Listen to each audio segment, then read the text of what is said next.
Hello and welcome to the first episode of our brand new podcast, Fresh Off the Reel. My name's Lib, And my name's Pat. We and watch movies. we watch some fucking movies sometimes. We talk about them. And this is one of those times. Yep, so this is a brand new podcast that you're listening to right now if you have ears. Um Hopefully this is gonna end up on, Spotify and other things like that. We're just gonna sit here, talk about movies. Every week it's gonna be a different movie. Doesn't have to be a new one. Sometimes it's in theaters, sometimes we just watch something old. Yeah, we'll be announcing whatever's coming next at the end of the show. So if you want to watch along or just have something to say about a certain movie, you'll know what you're getting into. It should be a fun time. Yeah, it's gonna be great.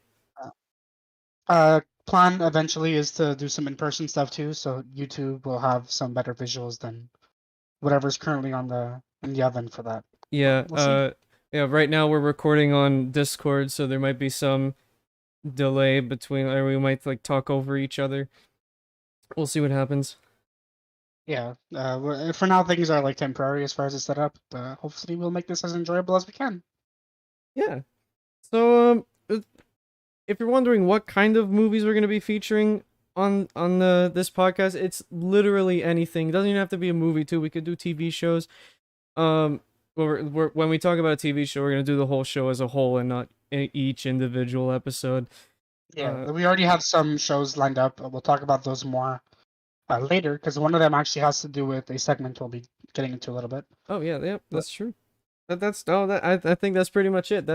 I've never recorded a podcast before, so this is gonna be a bit weird. Yeah, first time for everything, but things are gonna like smooth themselves out over time. Yes. Speaking of first time for everything, what movie did we watch this week? We watched Suicide Squad.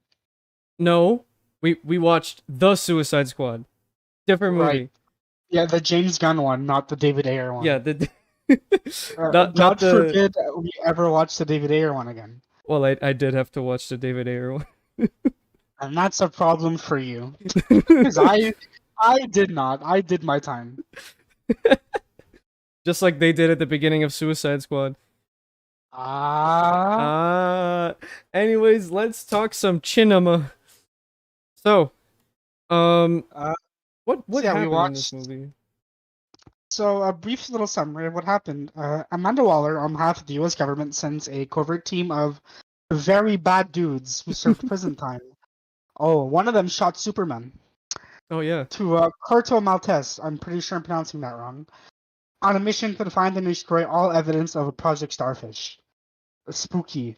Very spooky. Now, after getting involved with a group of rebels and a romantic side plot between one of our main heroines, Harley Quinn, and the villain, everything goes poorly. Who would have thought? And it ends up leading to a kaiju fight with a giant alien starfish. Also, Sylvester Stallone, the shark. Sylvester Stallone plays a fucking shark. It's great. That's I'm convinced he wasn't given a script, and they just followed him around with a camera and microphone. Everything is ad-libbed. It is all real.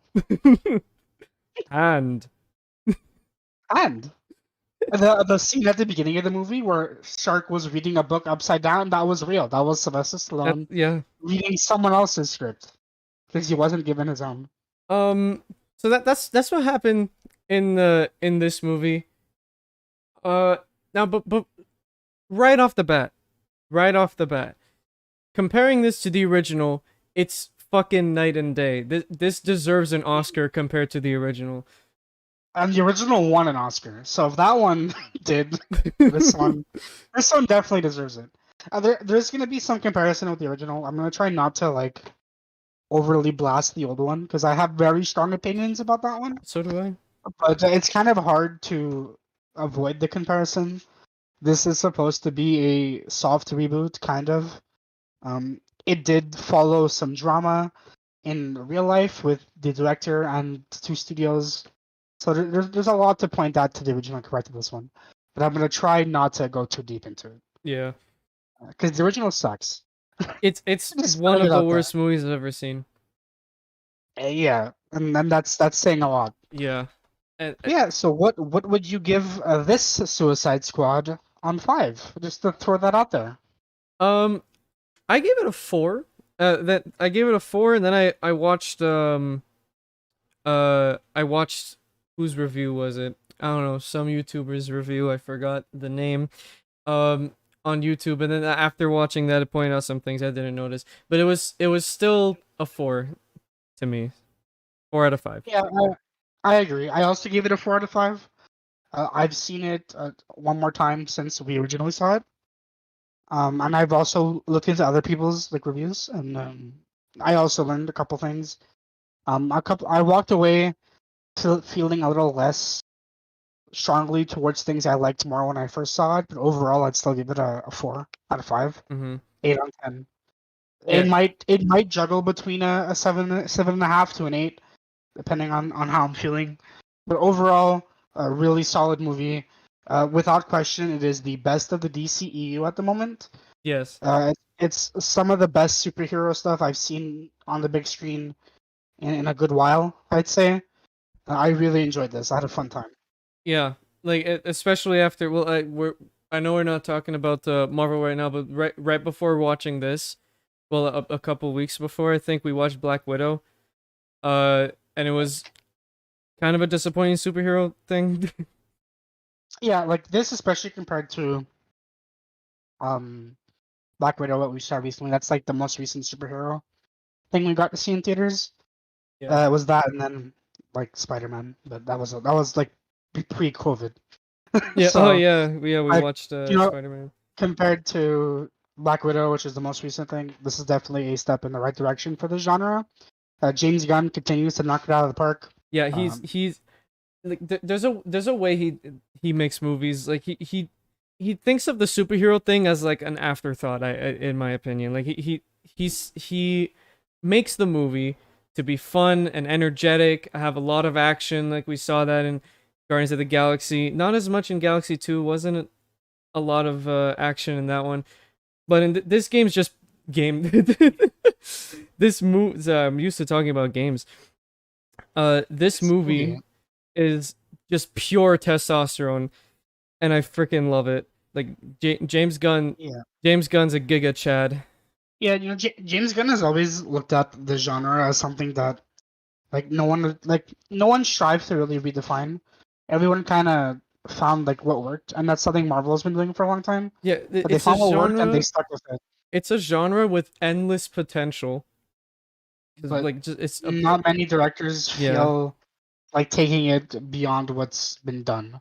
And that's not to say this movie is super unique or original, because this really is just Guardians of the Galaxy with DC characters. yeah, But I think James Gunn brings this like his style brings a lot of fun and passion into these movies that we don't really get to see as often as we should.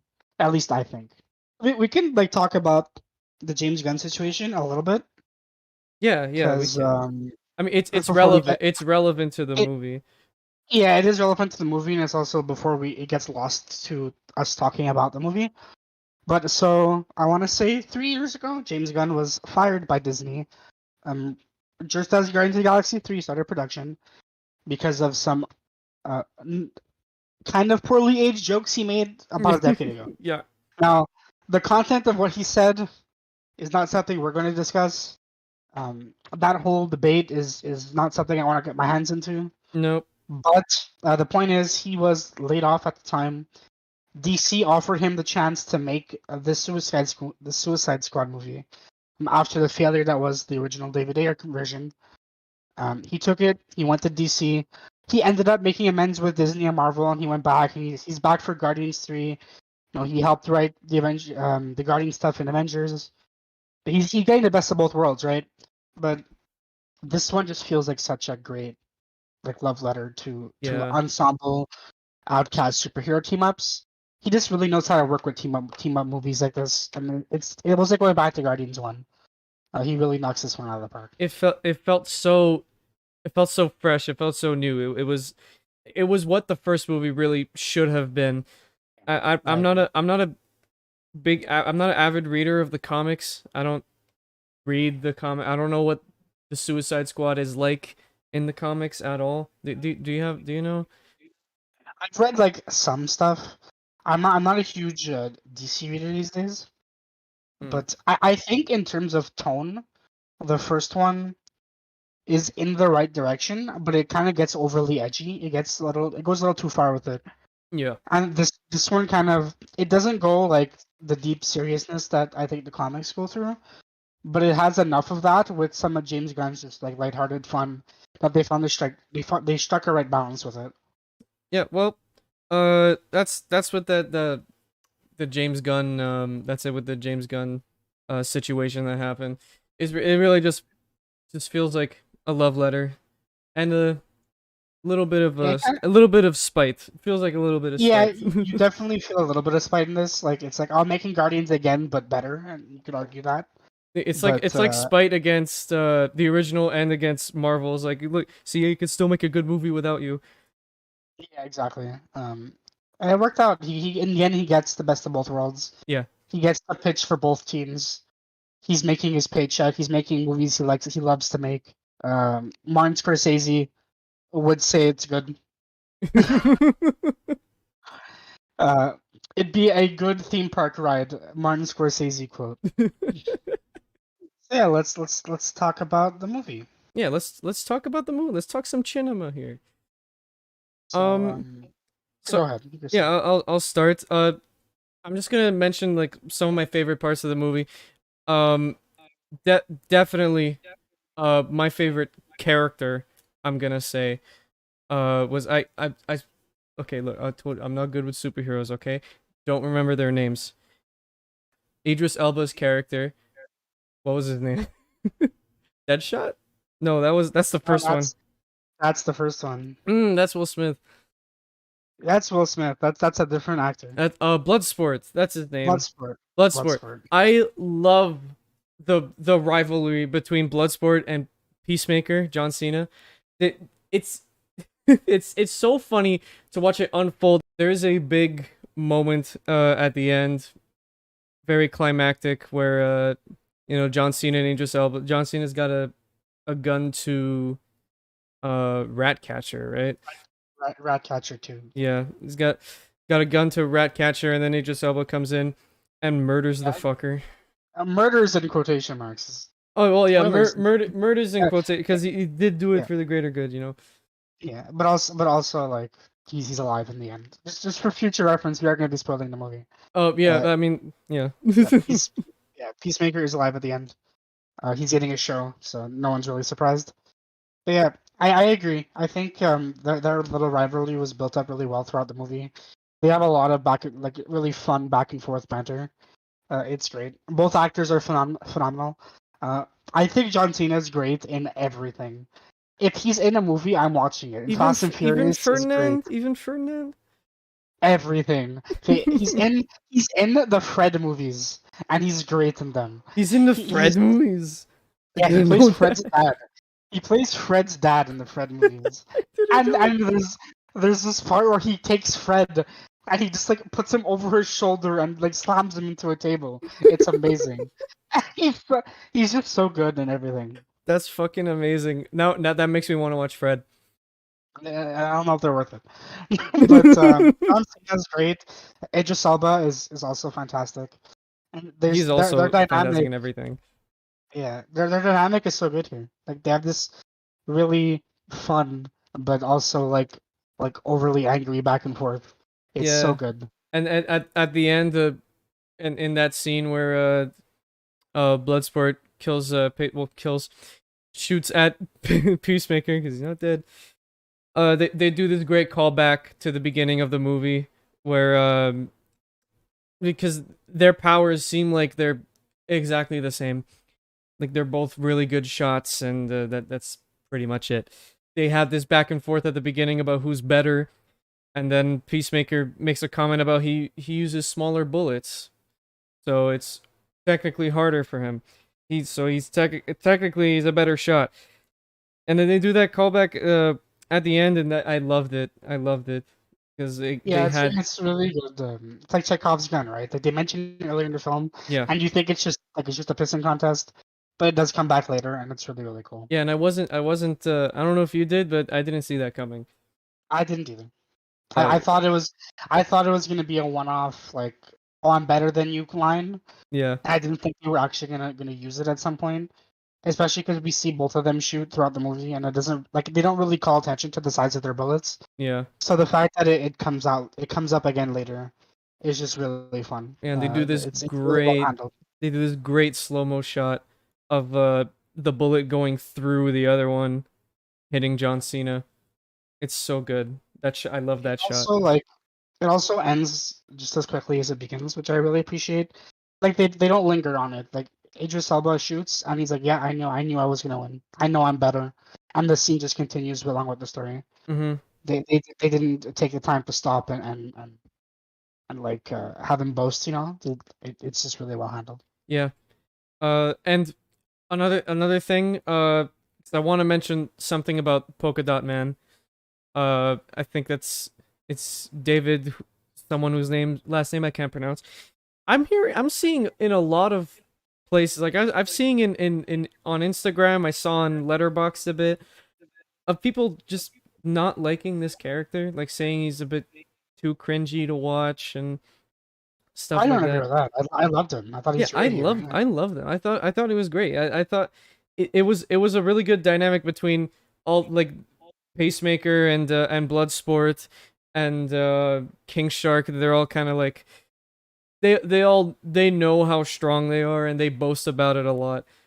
Um, and then Polka Dot Man's just in the corner, like Yeah, just like he's to himself. arguably the yeah, he's arguably the strongest one there, but he's really timid and he has like this whole deal with his mom that like kind of holds him back. He's just a really good and interesting character. I think his dynamic with Ratcatcher is great. Yeah, I love the running gag with his mom. Like every time they need to throw him into action, someone will point out, like, oh look, like I just saw about the end of the movie. It's like, hey, that starfish, she's your mom, and he goes to attack it. I think it's really cool. it's And it's he great. has his like confidence. Oh, I'm a superhero moment at the end. He dies, but at least he gets his moment, right? Yeah. I just think he's a really solid character. I didn't find him cringy at all. I don't see that. Yeah, Yeah, I I don't like. see the cringe. Like I could kind of see it, but I don't see why people are hating on the character just for that. I mean that's his thing. That's his shtick. He's very quiet and he keeps to himself. Ratcatcher too. She's played by Daniela Melchior. I'm probably pronouncing that wrong. Not her first superhero outing. She voices Gwen, Spider Gwen, in the Portuguese dub of Spider Verse. Oh really? But this is one of her first like major AAA movie roles, and she's fantastic. She's really good in this movie. Might be my favorite character walking out. Uh, she just really sold me. She really feels like the heart of this team. The her story with her dad, played by Taika Waititi, is really good. Yeah, and Um, I love her dynamic with King Shark. Get like yeah, same. yeah. Their little friendship is really cute. Mhm. I love Sebastian the Rat. I think she's really fun. Oh my God, Her back and Sebastian. her back and forth with Idris Elba is great. Her power set is really cool. Surprisingly, I thought I was gonna be really grossed out by it, but I really enjoyed it. Uh, she's a great character. I think she's that like lighthearted character that the team needed. Because Mhm. she's not a kid. She's not a kid, and she doesn't feel like a kid. But like she's so vastly different than like all the others. Bloodsport's the trained assassin. Peacemaker is again also a trained assassin. King Shark's a monster. He's a shark. Like everyone has their demons and everyone has their shtick, but none of that. She's probably the most grounded out of all of them, and I think this team really needed that. She's just really good. I walked away loving her character. Yeah, actually, speaking of that grounding, something I forgot to mention is because every superhero has its weakness. You know, it's Superman's got kryptonite. Batman, you mentioned his parents, and he pulls a fit. uh, but for Bloodsport, it's he doesn't like rats, and that was my favorite running joke throughout the whole movie. That he's just terrified of rats, and he hates Ratcatcher for it. Well, not Yeah, and hates, then but like well, he dislikes like the freaked rats. out by her powers. Yeah. Yeah, he's really freaked out by her powers, and you can even the scenes where he doesn't speak about it, you see it in his face when he looks at a rat. He's like, "Ugh, holy shit." Yeah, it's really good. I also just like that it's not a bigger deal than it needs to be in the movie. Like it's played off like a natural fear. Like yeah, people are afraid of rats, and he Yeah. just happens to be afraid of rats. They play it out just well enough, and he has this little story arc throughout the movie. But like by the end, it's just all about is finally able to like pet Sebastian the rat, and he's finally like becoming more comfortable with them. Mhm. But they don't make a bigger deal out of it than it needs to be. They like make fun of him for it, but there's never a scenario where like it stops him from doing his job, you know? Yeah. Which I think is a really obvious trope in these superhero movies that I was expecting to happen. Like, oh, he'll be fighting Starro or he'll be fighting Peacemaker or something, and he'll see a rat and he'll like freak out and choke up and get fucked over because of it. That doesn't happen. It's played off like a natural, grounded fear, and it makes for such a great dynamic with Ratcatcher too. It's handled super well. This movie just handles its characters super well, except one that I'll get into a little later. Yeah, well, we're gonna get into that when we talk about the things we didn't like about Yeah. the movie. Um, now you might have noticed that we haven't mentioned Margot Robbie's character, Harley Quinn. I can mention some Yeah, stuff. I'm gonna mention some stuff. Because when I watched the original and when I watched Birds of Prey, I I just don't like her character very much. Like, I think she's a bit annoying. Well, that's the And point, right? yeah, Harley Quinn. I know it's the whole point. I was really disappointed that when I heard they were like one of the characters from Suicide Squad is getting their own movie, it was fucking Harley Quinn. Because at the time, I think she already had her own animated series, but that's a completely different Harley Quinn, you know. Uh, well, just quickly on that, if you haven't seen the Harley Quinn animated series, it's amazing and you should watch it. I love that series. Um, but her in this movie, it felt a lot more tame. Maybe because there were crazier characters in this movie than her, but she felt more like not just a psycho bitch. You know what I mean? Yeah, she's a lot more. I mean, I'll talk more about it later, but yeah, I see where you're coming from. That's just my thing. Like, there's I just have a thing where if I don't like a character, I will never not like that character. If we ever talk about the MCU, you'll know with a character named Nebula that I wish were dead. Not the actress, the character. I want to make that very clear that I'm not hating on Margot Robbie. I mean, me hating the character Harley Quinn probably means she's doing her job exceptionally well. Yeah, because that's where I stand. Is I love Margot Robbie as an actress, and I love her as Harley Quinn. I think she's fantastic as the character. I think she sells me 100% that she is Harley Quinn. Yeah, She's on the same level for me as like Tony Stark and Robert Downey Jr., where he sells me that he is Tony Stark. Um, the perfect uh, casting.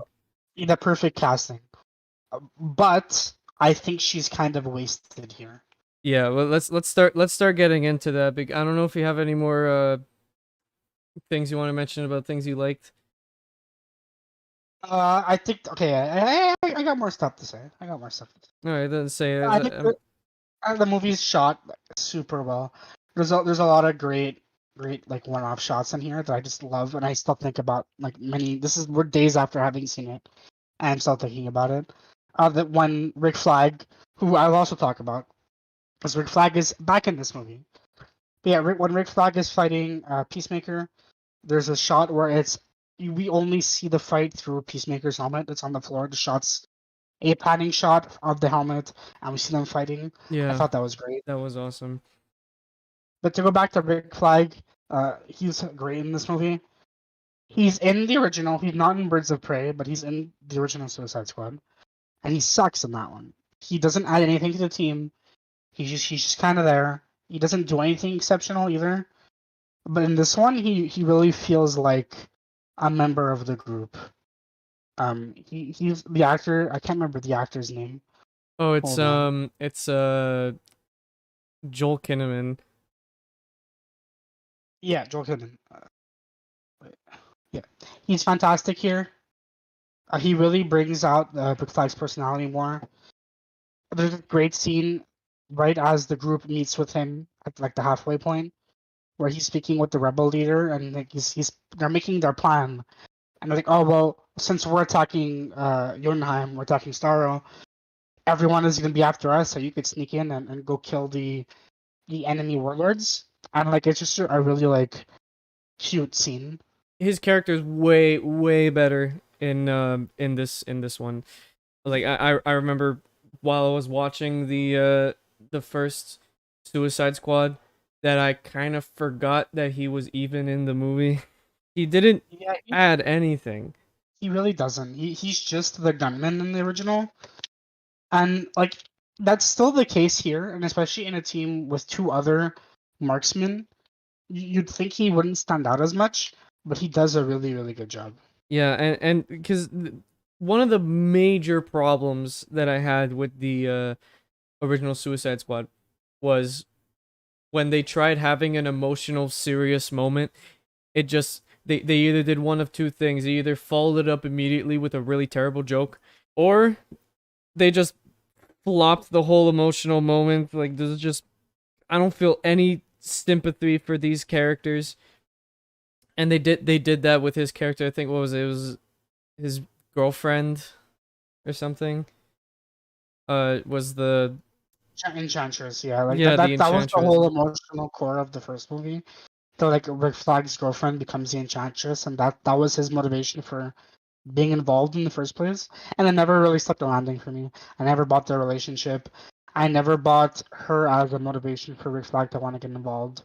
Hmm. They had like very little chemistry. It just felt really awkward in the original one. Or in this one, he feels more um in line with the rest of the group. He has this really cute moment. He has cute moments with Harley throughout the whole movie. He just feels like a more natural member of the team in this one. Yeah. Well, do you have any more points? We can jump back and forth. We'll start going into negatives because I have a lot to say about Harley. Yeah, We go I back to Harley, but if I think of other things, I'll definitely mention them for positives because yeah, for this sure. movie's great, and I don't want to come off as we're just skimming through things either. But yeah, the movie's really good. I really enjoyed it.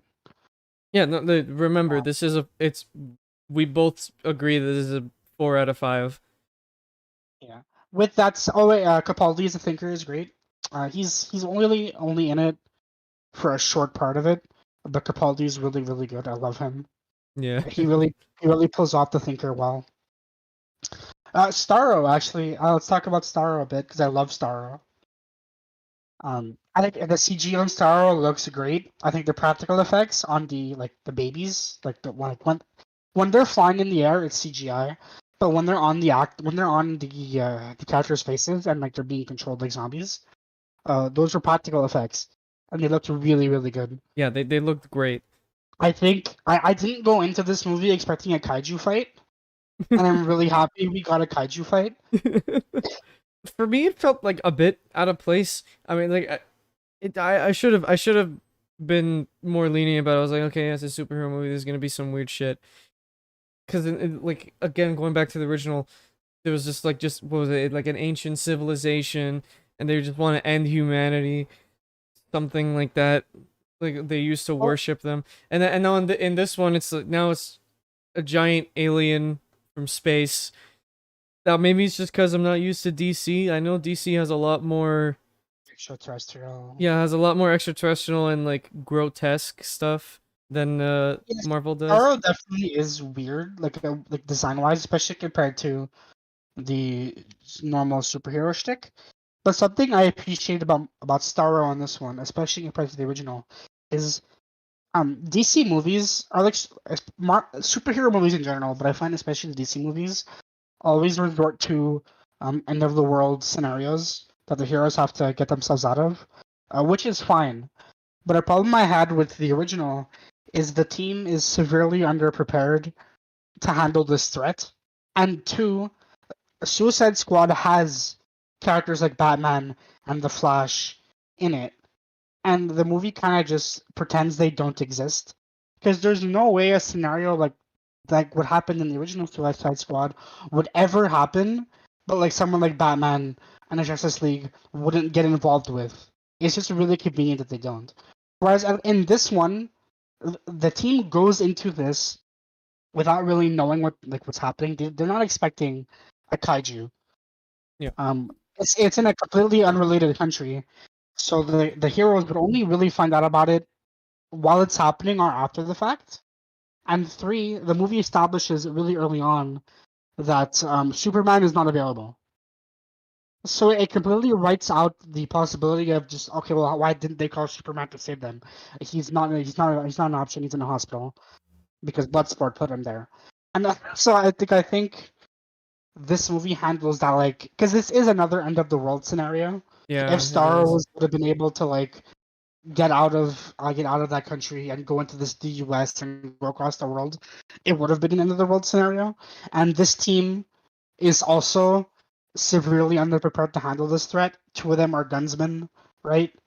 But because they handled it more gracefully, I just really enjoyed it.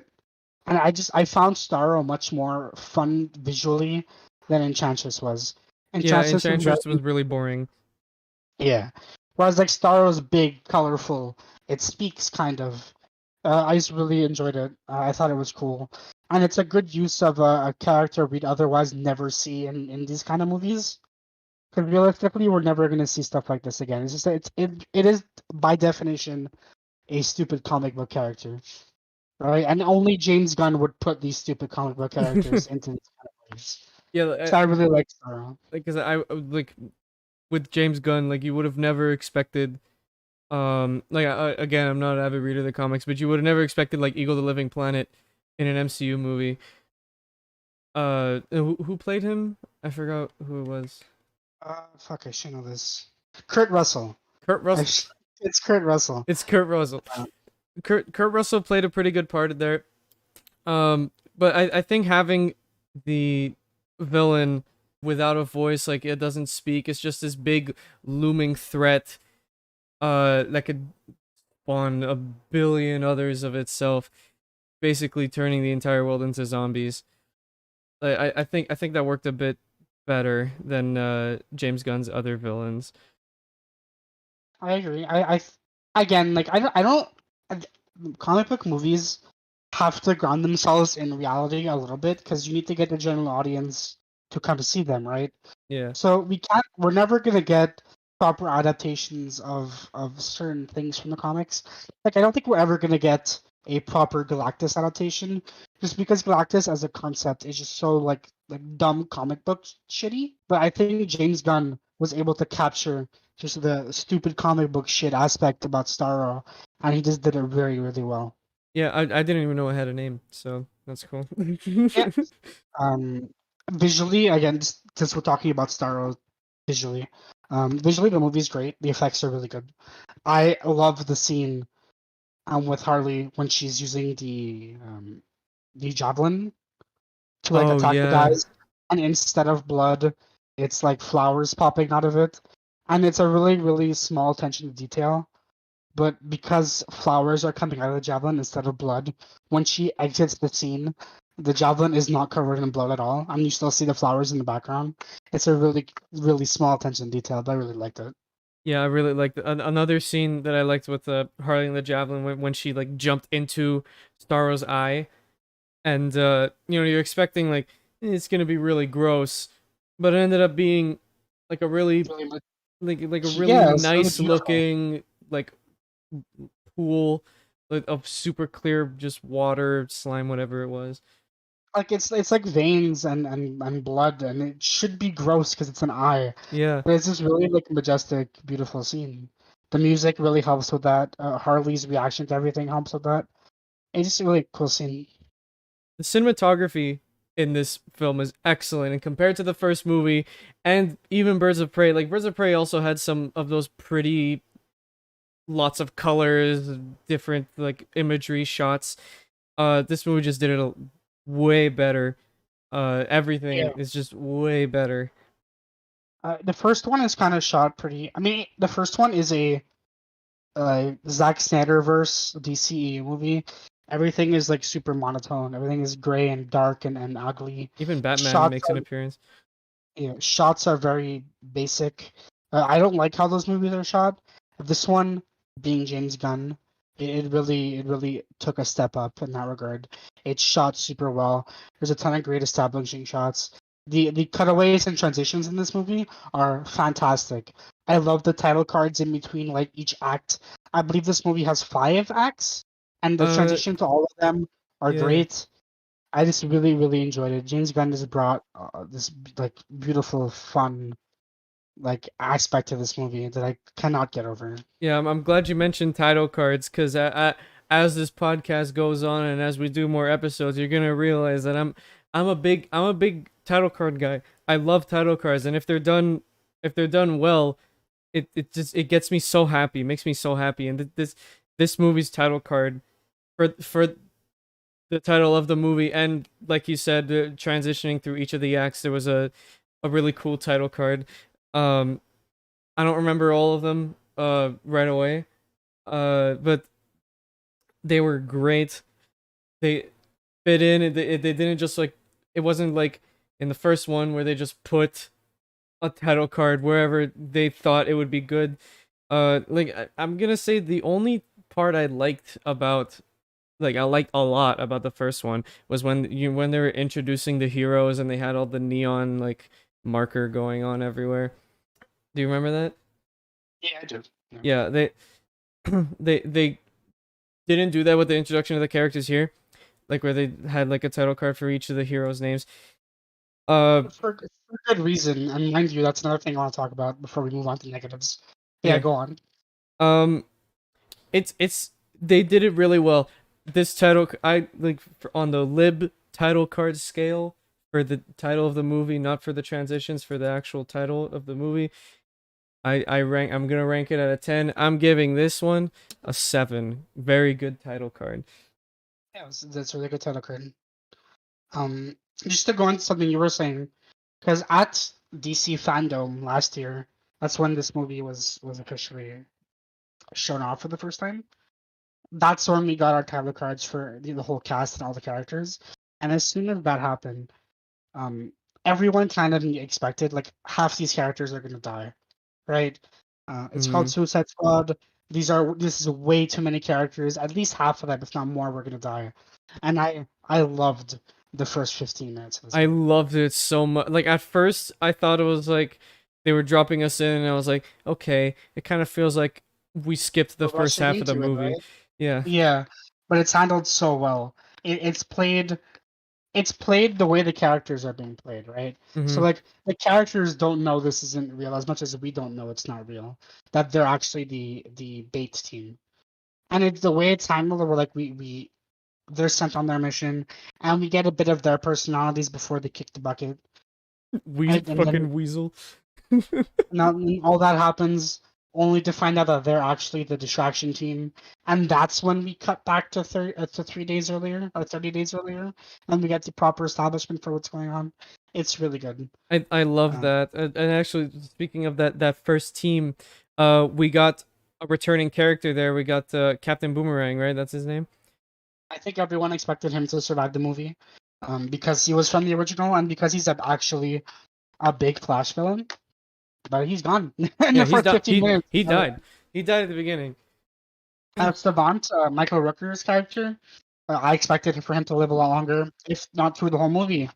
He's also dead in the first 15 minutes, which I'm Uh, kind of disappointed about because I love Michael Rooker as an actor. Would yeah. have loved to see more of him, but he's a really fun introductory character because he's the perspective we see. He's the first one we meet. He's the one who watches everything unfold, and he's the last one to die. So like Mm-hmm. it's really good. I wish we got to see more of him. Another one from that uh first group that we see is Pete Davidson's character. I forgot his name. It's like I have the cast list open in front of me and it says his character's name was Dick Hertz. I don't remember that, but I think out of all of them in the beginning, he was I think the weakest one. Like I love Pete Davidson, but didn't really He's stick it on this one. He's another one I would have liked to have seen more, but I think he does the traitor well. Yeah. I think it's established immediately that he sold them out and he dies immediately, right? Mm-hmm. Um. Sean Gunn is back, and Sean Gunn. Yeah, He it's Sean plays, Gunn. Like every James Gunn movie has his brothers in it. So and every recent James Gunn movie he plays or is part of that wacky animal character. He's Rocket's body. He's Weasel. he's It's Weasel, and he's the best. he's good, and he might come back for future movies now because that's a thing at the end. Oh yeah, that was at the end. He got up and walked away. The other characters in Team A didn't really leave much of an impression on me. Javelin was Australian, I guess. No, well, Not no, Starfire. no, he's Didn't really not. leave an He's not. impression. He wasn't the Australian one. Yeah, he was. No, no, Javelin was the German one. He's played by Flula. Was is he German? I don't know. Whatever. He had the accent, and they make a joke about his accent, and he dies. Boomerang Man was Australian. Well, I'm not cultured, I guess. Boomerang Man, Captain Boomerang. Whatever. But yeah, Javelin's character. The only like I know Flula from like old school YouTube. That's where I know him from. Didn't know he became like an actual actor, so that's cool. But they killed him off right away. So He exists in this movie to make a joke about his accent, and then give the javelin to Harley. yeah, That's his role, and he didn't really leave that much of an impression on me. Same for not Starfire. I can't even remember her name. But the orange girl who's like really strong. yeah. I don't remember her name. She didn't leave an impression on me. I thought she was like non-existent, basically. I'm trying to. I don't even remember what she looked like. Like. She's like orange and like Oh scaly, and she has yeah, the one that almost looked like Nebula. yeah. Nathan Fillion is in this. He plays the detachable kid. It's a kind of funny joke. I liked it. I don't know how this man was expected to win any fight. His power sucks. I love You that. know Like, what? but I love that his power is just completely useless. Yeah, he certainly is a thing. He I certainly mean, is I a like thing. Nathan Fillion. Never gonna see him again. Yeah, That's all of Team One, right? Well, yeah. Well, Harley Quinn, but we I think already talked that's about her. yeah. Harley Quinn's part of Team One and is with Flag, but they joined Team Two, so we talked about them. Yeah. So the villains, aside from Starro, like the human villains, like the military or whatever they were, I don't remember. Don't really care. Oh, like Starro. the yeah. I don't care about. I didn't really care about them, but one scene like the scene where they go to the camp and the whole team they think they're they're saving Flag, right? The rebels. Yeah, They kill all the rebels. That yeah, was but really good. they were actually all the rebels. They killed all of the rebels. That's probably my favorite scene in the whole movie. Yeah, same. I like the like as an action sequence too. It was really fun. Yeah, it Like was the great because like Bloodsport and Pacemaker again, they're showing off. They're trying to get more kills than the other, and then at the end, it's all they were actually the rebels. It yeah, was that great. plot point I'm not super crazy about. I feel like it's a little undercooked, but I love that scene. Okay, so I guess some negatives. Yeah, let's go with some negatives now. Um, just to Um, continue, like I love Margot Robbie. I love her as Harley Quinn. She feels kind of wasted in this movie. yeah, she doesn't get Um, a lot of screen time. I noticed.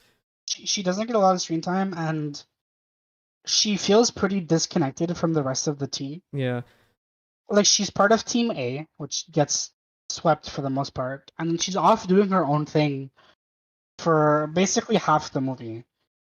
And she kind of just joins Flag's team, and that's it. And then she just beats Harley, right?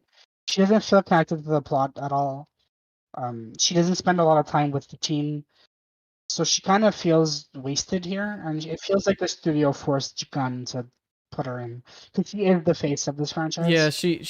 She really was the best part of the first one. She sold the movie. Everybody knows what she looks like at this point. Yeah, so it feels like that's why she was here, and not because they had an actual purpose for her. Yeah, like you said, for pretty much for pretty much most of the movie, she's nowhere to be seen, and then like they cut to her and she's doing her own thing. Like she gets captured by the military, whatever they are, and then she has this romantic thing with the dictator.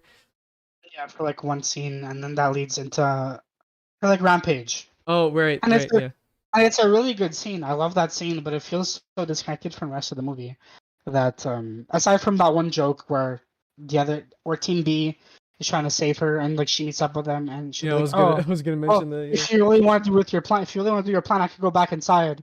I thought that was really cute, but like otherwise, she's just kind of there. She doesn't really add much to the movie. I feel like if she wasn't in the movie, we wouldn't lose too much. And generally, for characters like that, especially an important character, it leaves some questionable decisions. Yeah, it didn't really resonate with me because with the original, like she had a reason for being there. And like the whole thing with the Joker and everything. Yeah. Uh, but here, like, she doesn't even mention the Joker at all, which I do like that she Yeah, didn't well, mention that's the fine. Joker. That's fine. But she doesn't really have anything new to offer either. So she really just feels like a poster child more than a character. Yeah, it was just to sell those tickets. Yeah. That's what it felt like, at Mhm. least. And if they ever I do just another one, that she's 100% gonna be in it. So Yeah, she's gonna be in these movies for as long as she possibly can. Until Margot Robbie's done playing the character, like fed up with the character, I think she'll be in them all. yeah, and I think she has a lot of Assuming we fun can. playing the character. So It definitely seems like it, and I love her as the hmm character. Like I said, she sells me as Harley Quinn. hmm I just wish they would give her a little bit more to do next time. yeah, well, like hopefully, like I'm kind of hoping for the Joker to come back, but not that Joker. Like, well, I mean, yeah, it has to be this Joker because it's in this universe, but not Yeah, it wouldn't be Joaquin Phoenix. It'd be Jared Leto. yeah, like because Jared Leto Joker is in the Snyder cut, right? Yes. It's a very it's even feels like a very different Joker. Yeah, it does. The first Suicide Squad is such an anomaly. Like it's such a weird movie. It's such it's like it's like when you have you ever seen American Psycho? Yeah. Yeah, it's like comparing American Psycho and its sequel. Have you ever seen the sequel? But I'm not heard great things. The sequel is stupid. It has nothing to do with the first one, and I forgot what's her name. It's Mila Kunis. Uh, is the is the killer, and Interesting. She the doesn't. only reason she kills is because she wants to get a good grade in her class, and she kills all the classmates that do better than her. It's such a Nice. stupid plot. And then you compare it to the first movie, it's night and day. That's what it's like comparing Jared Leto Joker. Joker in Suicide Squad and then with the Snyder cut. Well, he's also barely in the Snyder Cut for good reason. Yeah, and they took out the He, "We live in a they society." took out "We Live in a Society." It's like the only reason I wanted her. That was the only Yeah, reason people watched the Snyder cut. he's just I don't like this version of the Joker, and I'm kind of happy that we're never gonna see him again. So, but yeah, Well, as far as negatives, I don't really have that much else to say. yeah, Overall, I really like there's this. not a lot. Like overall, this was a great movie. It was really fun. Uh, I'm kind of expecting it. I'm kind of expecting to see it at the Oscars, or at least see James Gunn at the Oscars. Yeah, I could definitely see this getting like costume design, like the first one did. I think if this one isn't at least nominated, because the original won Best Costume Design. Yeah, I think this one, like, at least there's a nomination. I haven't seen a lot of movies this year, so I don't know what it's competing against. yeah, But me neither. or like a lot of 2021 releases, I should say. I've watched a lot of movies, but not this year movies, so I Yeah, don't know what it's competing against. But hopefully it gets some kind of recognition this year at the Oscars because it really deserves it, in my opinion. James Gunn is great. The movie's fun. It was fun to just go back to just a dumb, fun comic book movie after a lot of the stuff I've been watching recently. I really enjoyed it. I would recommend. I think like one of my favorite parts about like the when we went to go watch it, is just everyone in our friend group, like we went to watch it with like 3 other people. All we were doing was just making terrible jokes about the first movie and like just really wishing and hoping that this isn't as bad. And I was pleasantly surprised. It Yeah, was really good. it was so good. Like maybe I think the fact that the last one was so bad and then we had all this big anticipation that we hope this movie is a lot better. I think that is one of the reasons why I rated it so high. So maybe like in a couple years, if I watch it again, I might lower it to like a 3.5. Yeah, like that's what I was saying. Like depending on my mood, or like it sits between a 7.5 to 8 on 10, or 3.5 to a 4. That's where it sits. I don't expect it to drop because I really enjoyed this movie, but especially compared to the original. This is such a huge improvement over the first Suicide Squad. Mm-hmm. Like Um, it's great, and I would definitely recommend anybody even if you haven't seen the first one, don't watch the first one. You don't need to. You really don't need to. uh, Just watch this one. you don't need to as a build up for this. But I also just wouldn't recommend it as a movie. Yeah, just on its own. I think that's everything I wanted to say about this. Yeah, that's pretty much everything that we wanted to mention for the Suicide Squad. Just a really good movie, and we highly recommend it. Yeah, go get out there and watch it. Yeah, go sit your ass on a moist theater seat and watch the movie. That's a reference. No, that's That a reference. that, that that's a reference. Yeah, do you want to move on to our next segment for the show? Yeah, so in this podcast, it's not just gonna be the movie review. Of course, it's mostly the movie review. Um, but we also have this other segment that we call "Hot Off the Presses." We're That's basically just gonna be talking pretty. about Hollywood stuff, Hollywood news, things that are happening around the world. For the most part, it'll be stuff pertaining to what we're discussing at the moment, or what we're planning on discussing. Mm-hmm. We're not going to go into extreme detail about a lot of things. A lot of it's just going to be like lightning round. Here's what happened this week type of things. Yeah, But we'll maybe say a couple things about it, but that's pretty yeah, much it. but we're gonna try to at least keep it relevant, Mm. and it's gonna be like a little short thing towards the end of the podcast. Yeah. So speaking of being relevant, this wasn't in the notes that we wrote. But I was when I was looking at the cast list for the Suicide Squad, I just found this that Joel Kinnaman, who played Rick Flag, uh, is facing a rape investigation. He just got Oh, he just got a restraining order from, I think there was this woman who I didn't really read into it because I just saw it right now, who basically confessed to her being raped by him. So that's great. maybe let's not talk about that more right Yeah, now. we're not gonna talk about that more, but it was just perfect relevancy because he's in this movie. Yeah, that's Uh, interesting. I did not know that. I did not know that. yeah, And apparently happened in Sweden. So okay, well, that's a thing. now that's a thing. That's a thing we're gonna move on from. Yeah, let's move on. Let's move on. Pat, what else uh, happened in Hollywood this week? so another thing pertaining to us, Free Guy came out today, Oh yeah, freaking starring yeah. Ryan Reynolds. It came out today, premiered last night, and that may or may not be what we're watching next week. Just for a point of reference, the date we're recording this is Friday the 13th. Oh hey, well I just noticed that right now. Spooky movie night. It's spooky movie night. You guys better be watching a spooky movie out there. Well, when you see this, it won't be Friday the 13th. But yeah, today, Free Guy came out. Haven't Yeah, really checked some reviews. I haven't really looked. yeah, but it's something that's been on my radar for a while. I'm definitely gonna be seeing this. I might be talking about it on Mm, here. yeah, we might be talking about it next week. Who knows? Who knows? Who knows? Well, we know, but do you know? Yeah, do you No. know? Now just something that's just a huge meme, and I love this. Venom 2 got delayed again. This is the third or fourth time, I think. This is the fourth time, and the new release date is October 15th, which I don't know if this is a coincidence or if this was intentional, but is also the same release date as Halloween Kills. Ironic that it came out on Friday the 13th. It's continued the spooky trend. It's the spooky trend. I think it was supposed Yeah, to come out in September. yeah, it was originally planned for September. It was pushed back a month. It might get pushed back again because of Delta variant Mm-hmm. stuff.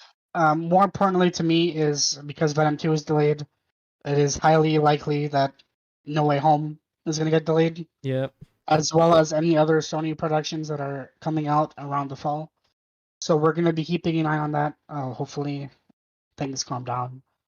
But it is very likely that Spider-Man will be delayed. Yeah. Unfortunate, but likely. Fortunate.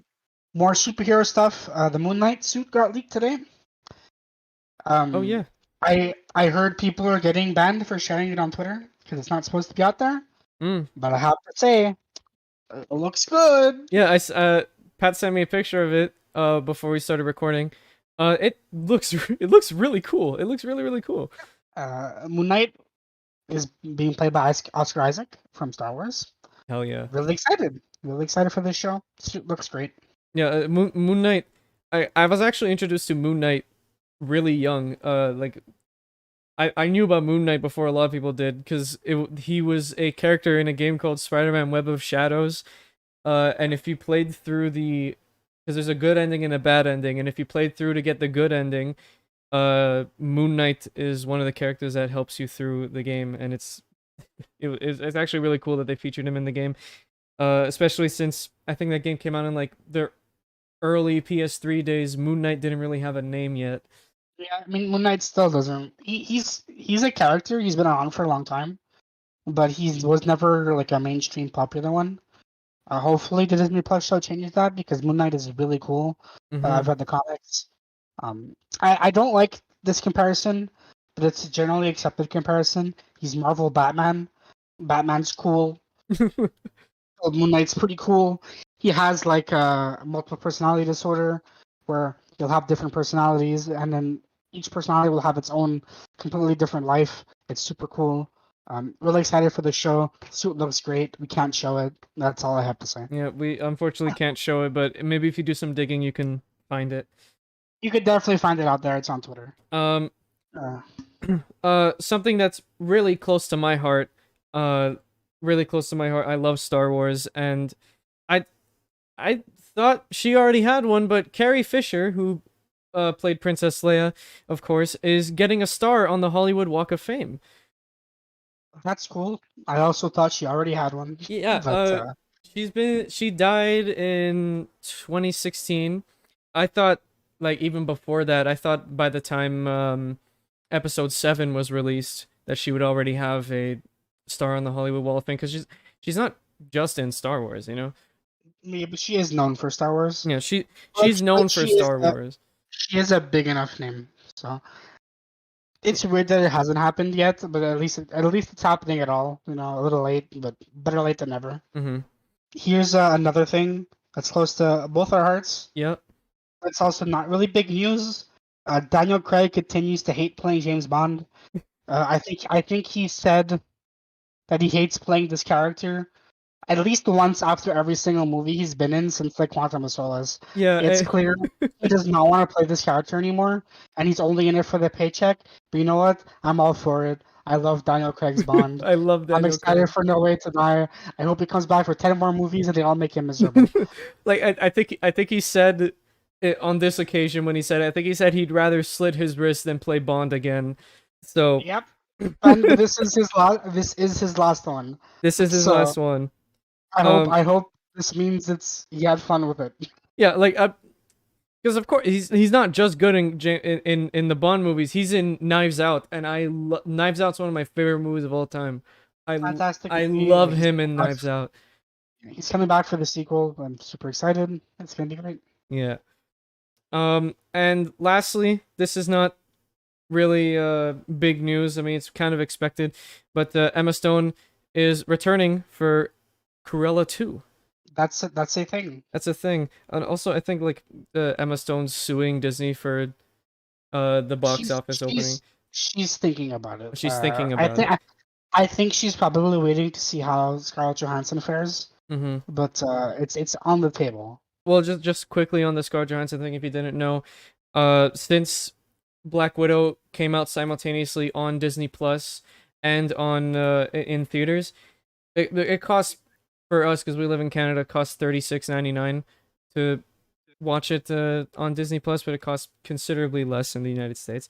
It ruined the because I think she gets paid for the She amount. gets paid for box Yeah, office for numbers, but box office and she's the not paid she's not paid for Disney Plus sales. yeah And it was a breach of her contract. Black Widow in her contract was slated to be theatrical only release, but because COVID, obviously things changed. It's a kind of delicate situation. I think ScarJo is 100% in the right. She yeah should go after her money. Um, go off Queen. But at the same time, COVID issues are still a thing. The Delta variant is becoming a bigger problem in the States. So I'm not exactly surprised that Disney did this. It did not surprise me when it happened with Jungle Cruise, and it's probably going to continue to happen. yeah because even Emily Blunt for Jungle Cruise is also uh talking to her lawyers about it. Yeah, unfortunately, things are happening right now in the world. Hmm. Uh, Disney should give these actors their money, just settle the suit and pay them. But I Disney's also gonna be can't really Disney. blame Disney's going to be Disney, and I can't blame them for also not wanting to put things in theaters that people will not go see. Yeah. Realistically, movies right now are not doing so hot. A lot of movies are underperforming. The Suicide Squad underperformed. It's the state of the world right now. It sucks, but it is what it is. Yeah, Um, because it did also come out on HBO Max, right? yeah, Yeah, yeah, it did. so really guys, if you want to support the creators of this movie and the actors in this movie, you should watch it in theaters. But be safe. Yeah, make sure to be safe. Wear your mask. Wear your mask. Do what you gotta do to keep yourself alive, because things are getting a little scary again. But Mm, it's a delicate topic. But I'm sure ScarJo will get her money. I'm sure anyone who follows will also get their money, because Disney would rather pay than deal with them right yeah. properly, right? So Well, that's it for that segment hot off the presses. And there's one more segment, there's one more thing. One more thing we gotta and then go. we'll be closing up.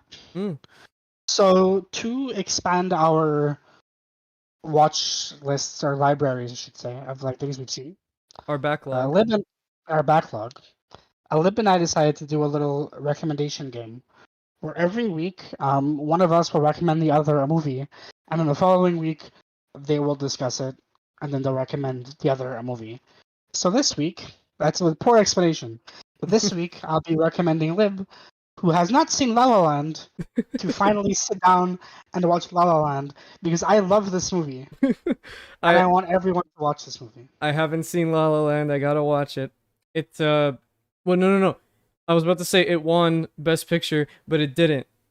It was robbed It was from robbed of Best. Best Picture. It was memed. It was memed out of Best Picture. Yeah, it was Moonlight that won, right? Yeah, Moonlight one, Yeah. which is also a great movie. Maybe I'll recommend that later. Well, But I've seen Moonlight.